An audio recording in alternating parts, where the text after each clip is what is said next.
அபார கருணா சிந்தும் ஞானதம் சாந்தரூபிணம் ஸ்ரீ சந்திரசேகரகுரும் பிரணமாமி முதான்வகம். அத்வைதாசவ நண்பர்கள் அனைவருக்கும் என் நமஸ்காரங்கள். இன்னைக்கு நம்மளுடைய சேனலில் நம்ம பார்க்க போகிறது கடன் அடைவதற்கு உண்டான பரிகாரத்தை பார்க்கலாம். நிறைய பேர் எங்களுக்கு இந்த பரிகாரம் சொல்லுங்கள், எங்களுக்கு இந்த பிரச்சனைக்கு இந்த பரிகாரம் சொல்லுங்கள் அப்படின்னு தொடர்ந்து கேட்குறீங்க. கண்டிப்பாக எல்லாத்துக்குமே நான் உங்களுக்கு பரிகாரம் கொடுக்குறேன். கமெண்ட் செக்ஷனில் நீங்களும் தொடர்ந்து மென்ஷன் பண்ணிகிட்டே வாங்க. அப்போ தான் எனக்கு ஞாபகம் இருக்கும். அதற்கு உண்டான பரிகாரங்களை தொடர்ந்து கொடுக்குறேன். நிறைய பேர் என்ன கேட்டிருக்காங்க அப்படின்னா, நீங்கள் ஆல்ரெடி சொன்ன பரிகாரங்களை சொல்லுங்கள், நாங்கள் தேடுறோம் கிடைக்கல அப்படின்னு. பிளேலிஸ்ட் இருக்குது, அந்த பிளேலிஸ்ட்டில் தனித்தனியாக போட்டு வச்சுருக்கிறேன். தேவைப்படுபவர்கள் அந்த பிளேலிஸ்ட்டை பாருங்கள். இப்போது கடன் அடைவதற்கு உண்டான அற்புதமான ஒரு வரி மந்திரத்தை பார்க்கலாம். அது மட்டும் இல்லாமல் நகை கடன் அடையணும் அப்படின்னா அதற்கு நாம் என்ன செய்யலாம் அப்படின்றதையும் பார்க்கலாம். அது மட்டும் இல்லாமல் ஆரோக்கியம் மேம்படணும் அப்படின்னா அதற்கு உண்டான ஒரு வரி மந்திரம். இப்படி 3 விதமான விஷயங்களை ஒரே பதிவில் நாம் பார்க்க போகிறோம். ரொம்பவே எளிமையானது. முதல்ல கடன் அடைவதற்கு உண்டான பரிகாரத்தை நாம் பார்க்கலாம். அதற்கு உண்டான ஸ்லோகம் என்ன அப்படின்னா, கடன் அடையணும் அப்படின்னா இதை நாம் தொடர்ந்து சொல்லிக்கொண்டே இருக்க வேண்டும். எத்தனை நாள் சொல்லணும், எதுவரை சொல்லணும், எத்தனை நம்பர்ஸ் சொல்லணும், இப்படி கணக்கு எதுவும் கிடையாது. ஆனால் நீங்கள் ஒரு நாளைக்கு நான் 108 சொல்கிறேன் அப்படின்ற மாதிரி நீங்கள் கணக்கு வச்சுக்கோங்க. இப்படியாக ஒரு 48 நாட்கள் சொல்லுங்கள். அதற்கு பிறகு ஒரு வாரம் கேப் விட்டுட்டு மறுபடியும் இதே மாதிரி செஞ்சுட்டே வாங்க. எப்பொழுது வரை அப்படின்னு கேட்டால், உங்களுடைய கடன்கள் முழுவதும் அடையும் வரை. எனக்கு இன்னையோடு என்னுடைய கடனெல்லாம் முடிஞ்சது, ஒரு ரூபா கூட எனக்கு கடன் இல்லை அப்படின்னு நீங்கள் நினைக்கின்ற அந்த நாள் வரும் இல்லையா, அந்த நாள் வரை நீங்கள் இதை சொல்லிகிட்டே வாங்க. தினம்தோறும் 108 முறை, இப்படியாக 48 நாட்கள். இப்படி நீங்கள் பண்ணிவிட்டு ஒரு வாரம் கேப் விட்டுட்டு மறுபடியும் செய்யுங்க. அந்த மந்திரம் இதோ உங்களுக்காக. ஸ்ரீ சுமந்தோ சுமந்தோ கார்த்த வீரிய அர்ஜுனாய நமஹா. ஸ்ரீ சுமந்தோ சுமந்தோ கார்த்த வீரிய அர்ஜுனாய நமஹா. இந்த மந்திரத்தை தான் நாம் சொல்லணும். கார்த்த வீரிய அர்ஜுனர் மந்திரம். இவர் நமக்கு ஆலமரத்தில் நிவாசம் செய்வாராம். அந்த ஆலமரத்தில் இருக்கக்கூடிய அந்த கார்த்த வீரிய அர்ஜுனரினுடைய நாமத்தை சொல்லும்போது கடன்கள் அடையுமாம். எப்படி அடையும் அப்படின்னு கேட்டால், வெகு சீக்கிரத்தில் அடையுமாம். ஆனால் இந்த ஒரு வரி மந்திரத்தை நாம் ஜபம் தொடர்ந்து செய்து கொண்டே இருக்கும்போது அந்த கடனாகப்பட்டது நமக்கு அடையும். அதனால் இந்த மந்திரத்தை காலையில் குளிச்சுட்டு நீங்கள் சொல்லி முடிச்சுடுங்க. அதற்கு பிறகு எந்த விதமான நியமங்களும் இதற்கு கிடையாது. பெண்கள் அப்படின்னா இயற்கை இடையூறுகள் 4 நாட்கள் கழித்து நீங்கள் சொல்லலாம். மற்றபடி எந்த விதமான ஒரு ரூல்ஸும் இதற்கு கிடையாது. இது கடன் அடைவதற்கு. 2வது, நோய்கள் தீரணும் அப்படின்னா ஒரு வரி மந்திரம்.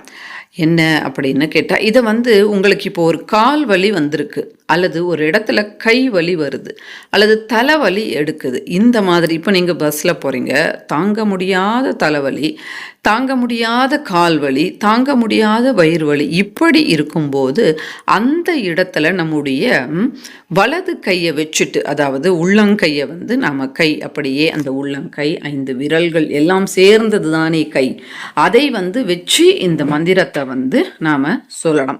ஆல்ரெடி சொன்னது தான் இந்த கார்த்த வீரிய அர்ஜுனர் மந்திரமும் அந்த பதிவும் நாம் ஏற்கனவே போட்டிருக்கிறோம்.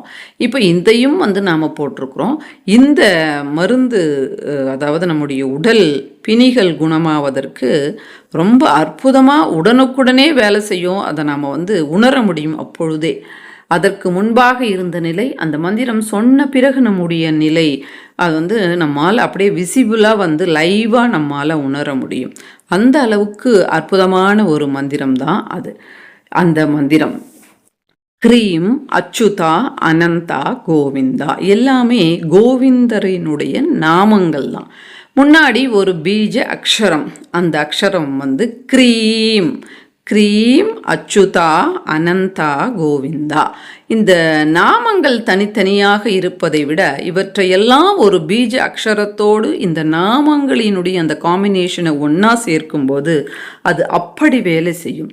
க்ரீம் அச்சுதா அனந்தா கோவிந்தா, க்ரீம் அச்சுதா அனந்தா கோவிந்தா அப்படின்னு நீங்கள் தொடர்ந்து சொல்லிட்டே வாங்க.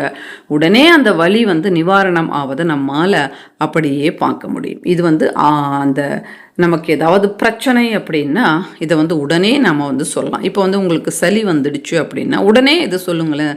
அந்த சளி ஸ்டார்டிங் ஸ்டேஜ்லேயே அது வந்து பெருசாகாது, டக்குன்னு அப்படியே குறைஞ்சிடும்.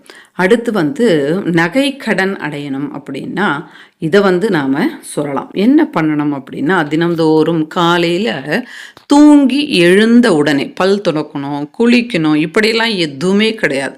தூங்கி எழுந்த உடனே நாம் வந்து தெற்கு முகமாக நாம் வந்து உக்காந்துட்டு நம்முடைய முகம் வந்து தெற்கை நோக்கி இருக்க வேண்டும். அமர்ந்து நாம் வந்து நம்முடைய நகைகள் எதெல்லாம் நாம் வச்சுருக்கிறோமோ, அது அடகு கடை அல்லது பேங்க் எதுவாக இருந்தாலும் வச்சுருக்கிறோமோ அது எல்லாத்தையுமே நாம் வந்து 32 முறை வந்து நினைக்க வேண்டும்.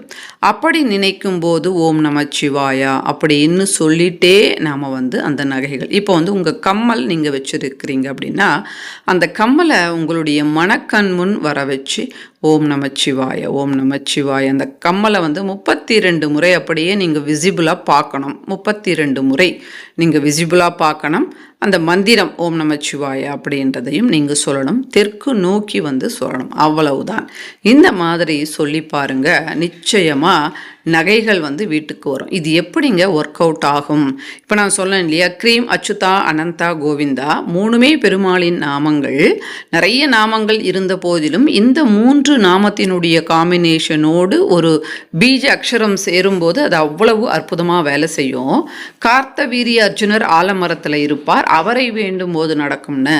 அதே மாதிரி இது எப்படி அப்படின்னா தூங்கி எழுந்த உடனே நம்முடைய சப்கான்ஷியஸ் மைண்டு கான்ஷியஸ் ஸ்டேஜில் இருக்கும், அப்படியே திறந்திருக்கும்.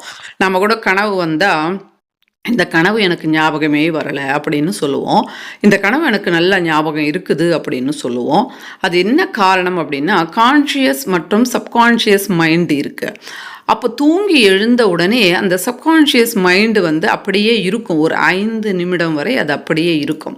அதற்கு பிறகு தானாக அது வந்து மூடிக்கும். அதற்கு பிறகு நமக்கு ஞாபகமே வராது. மறுநாள் நாம் வந்து தூங்கி எழும்போது தான் அது வந்து நமக்கு ஞாபகம் வரும்.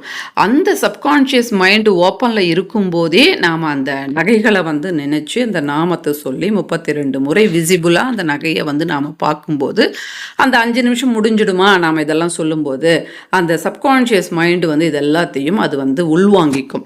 அதற்கு பிறகு இதை எப்படி நாம் வந்து வெளியில் கொண்டு வரலாம் அப்படின்ற வேலைகளை வந்து இயற்கையோடு சேர்ந்து பார்த்துக்கும். அதெல்லாம் அதோட வேலை, நமக்கு தேவை கிடையாது. இப்படித்தான் இந்த ஒரு பரிகாரமாகப்பட்டது நமக்கு வேலை செய்யும். ஆழ் மனம், அந்த ஆழ் மனம், அந்த ஆழ் மூளை வந்து இதை எல்லாத்தையுமே வந்து செய்யும். அதனால் இந்த மந்திரத்தை சொல்லுங்கள், நிச்சயமாக எல்லாருடைய நகைகளும் வீட்டிற்கு வரும். மற்றும் ஒரு பதிவில் சந்திக்கின்றேன். நன்றி, வணக்கம். பெரியவாச்சரணம்.